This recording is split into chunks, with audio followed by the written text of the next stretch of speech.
Hello, everyone, and welcome to King's Advisors. So today is Friday the 13th. What is it about that day that makes the hair on the back of your neck stand up?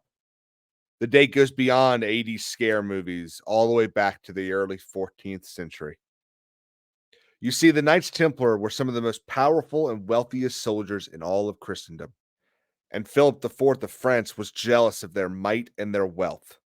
He had already driven out the Jews out of Paris so that he could steal their property and wealth, but he wanted more.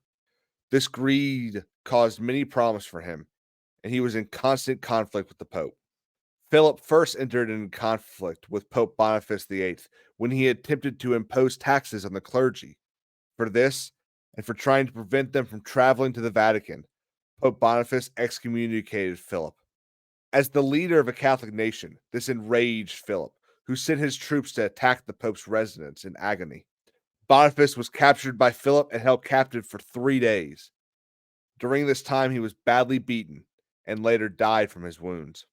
His successor, Pope Clement V, who obtained his position in no small part due to pressure from Philip, plays a key role in the creation of the mythos of Friday the 13th.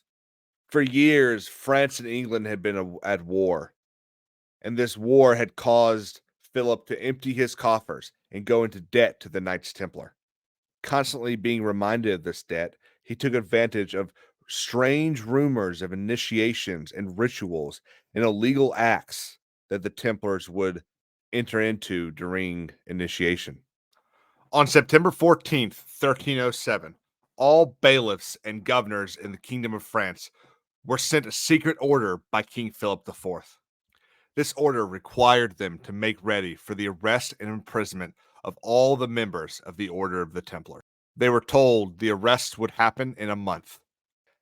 At dawn on Friday, October 13th, 1307, Philip had the Grand Master, Jacques de Molay, and scores of French Templars arrested for crimes against the church. Why you're not rotting in a cell at this moment, I cannot fathom.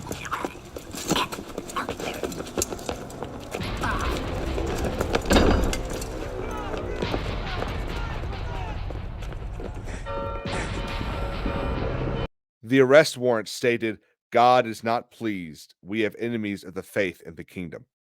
After the arrests, tales grew darker of what Templars would do behind closed doors. Philip used his main advisor, Dinacre, to create a list of charges and creatively create evidence of said charges.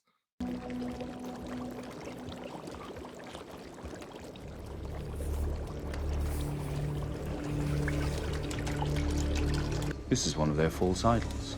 The visage of Hugh de Payenne on one side, and Baphomet, the fallen angel, on the other. And the only people who would have this are heretics. Before Two-Faced Silver Skull. Many knights were brutally tortured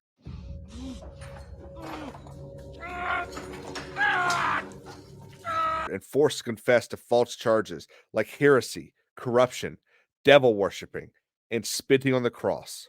As part of an initiation ritual, I denied Christ, spat on the cross, worshipped man and demon.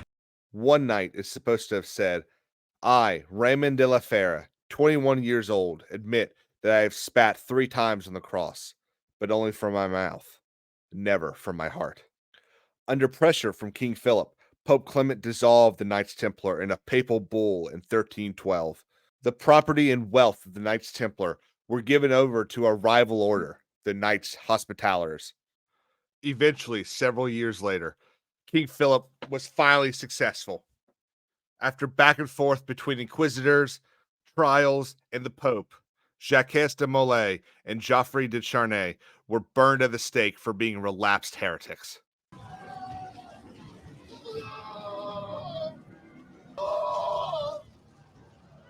They claimed their only guilt was that of betraying their order by confessing under duress to something they had never done.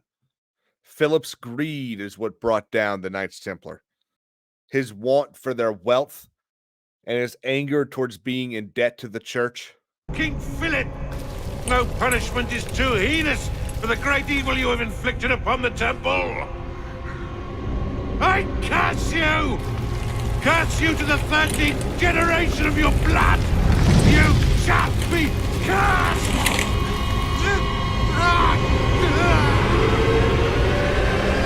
While the Pope dissolved the Knights Templar, this affected only the Templars in France. Outside of France, the Knights Templar went on for many years. Dark is the history of this day.